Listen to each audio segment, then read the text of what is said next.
అంతే మన వీడియోలు కావాలంటే తీసుకుంటారన్న బిగ్ బాస్ లో ఒకళ్ళంటే అనుకోవచ్చు నలుగురు ఐదుగురు టార్గెట్ చేసి అంటుంటే ఎంతవరకు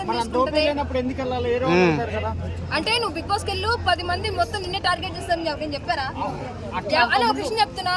ఎప్పుడైనా సరే ఒక మనిషి గెలిపోవాలంటే వాళ్ళ శత్రువులు ఎవడుకుంటారంటే గెలుపున్న మనిషికే ఉంటారు తెలుసా. రోడ్డు మీద టాలెంట్ పర్సన్ చాలా మంది ఉన్నారు కదా అబ్బా, రోడ్డు మీద టాలెంట్ పర్సన్ చాలా మంది ఉన్నారు.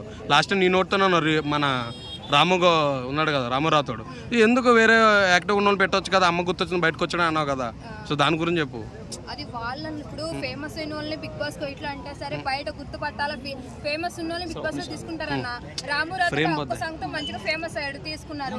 కానీ నచ్చలేదు, వాళ్ళ పేరెంట్స్ గుర్తుకొచ్చారు, వెళ్ళిపోయాడు. అది తన ఇష్టము, మాట్లాడడానికి. చాలా మంది బిగ్ బాస్ అని చెప్పి చాలా మంది ట్రై చేశారు, పాదయాత్రలు చేశారు, తిండి తింటారు చాలా మంది. ఇప్పుడు మన చుట్టుపక్కల తిరిగి అతను కూడా బిగ్ బాస్ అని చెప్పి అక్కడ బ్యానర్ పెట్టుకొని. అయితే బిగ్ బాస్ ఇప్పుడు ఎండింగ్ టైంకి వచ్చింది, ఇంకో 20-30 రోజులు ఉంది. అయితే ఈ టైంలో తనుజకి చాలా నెగిటివ్ వస్తుంది బయట, ఇమాన్యుల్కి కళ్యాణ్కి చాలా పాజిటివ్ వస్తుంది. ఈ పరంగా తనుజ ఏమైనా ఓడిపోయే ఆప్షన్ ఉందా? ఆప్షన్ చెప్తున్నా కన్నా తనుజకి అంటే నెగిటివ్ ఉన్న వాళ్ళు ఉంటారేమో కానీ లక్షల మంది తనుజ పాజిటివ్ ఉన్నారు. నేను చెప్తున్నాగా ఆమె బిగ్ బాస్ కంపల్సరీ విన్ అవుతుంది. కానీ ఒక్కటి మాత్రం ఏంటంటే తనుజ ఎవరిని ఎలిమినేషన్ చేస్తున్నా అది మాత్రం బయటకి ఇంకా రాలేదు. అందరూ తనుజ ఫోటో మంటలలో చెప్తున్నారు తప్ప తనుజ ఏంది కూడా నాకు అర్థం కాలేదు. అది విషయం అట్లా దయచేసి నాగర్ సార్ అందరి ప్రజలు కూడా చెప్తున్నా, తనుజని గెలిపించండి ఓకేనా. అంత మంది టార్గెట్ చేస్తున్నారు అంటే మీరు నాగార్జున అడుగుతున్నారు తనుజని గెలిపించండి అంటే మీ మీద మీకు నమ్మకం లేదా? ఒక అమ్మాయి మీద ఎందుకు అంత టార్గెట్ చేస్తున్నారు అందరు కలిసి, అది ఒక్కటే బాధ అనిపిస్తుంది. సరే గెలవనే ఒక మనిషి ఓడిపోవడం, ఎంత ఓడిపోతే జనాల మీద నెగిటివ్ అవుతాడో లాస్ట్ లో అదే విన్నత జై తనుజ.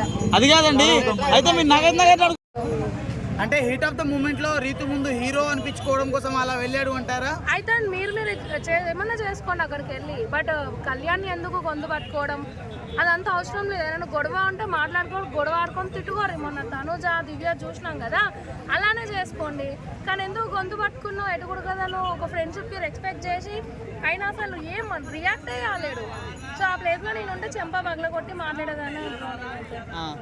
అయితే కళ్యాణ్ ఏం చేయకుండా కళ్యాణ్ అనవసరంగా అరిచాడు అని చెప్పేసి గొంతు పట్టుకున్నాడు అంటున్నారు, మీరేమంటారు? అవును, రీతులు అంటే ఈయనకంటే రీతు ఇద్దరు వెళ్ళి పక్కన ఆడుకుంటే బెటర్ అన్న ఒపీనియన్. మాట మొత్తం డిస్టర్బ్ అవుతుంది.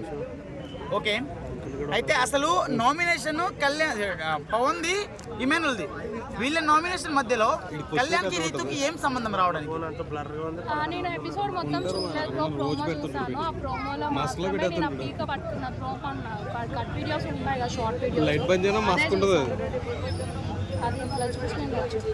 ఓకే, అయితే నిన్న ఆమె పేరు సంజన గారు రీతు గారితో నువ్వు నైట్లు కళ్యాణ్తో కూర్చుంటున్నావు అని చెప్పేసి చెప్పారు.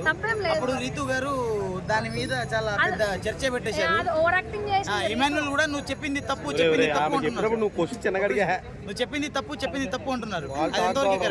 రీతు చాలా ఓవర్ యాక్టింగ్ బాగా చేసింది. అంత ఫీల్ అవ్వాల్సిన అవసరం లేదు, అక్కడ ఏదైతే ఉందో ఆమె అదే చెప్పింది. సో అంత అవసరం లేదనిపించింది రియాక్ట్ అవ్వడం. ఇమాన్యుల్ ఇంకా చాలా ఓవర్ రియాక్ట్ అయింది. ఇమాన్యుల్ కూడా చూసినా ఎందుకు బ్రో కరెక్టే కదా చెప్పింది, ఆమెను ఎందుకు నెగిటివ్ చేస్తారు, నువ్వు మాట వెనక తీసుకోదు సంజన గారు మాట వెనక తీసుకోకండి. ఓకే, అయితే ఈసారి ఎవరు గెలుస్తారంటారు? తనుజ ఎందుకని?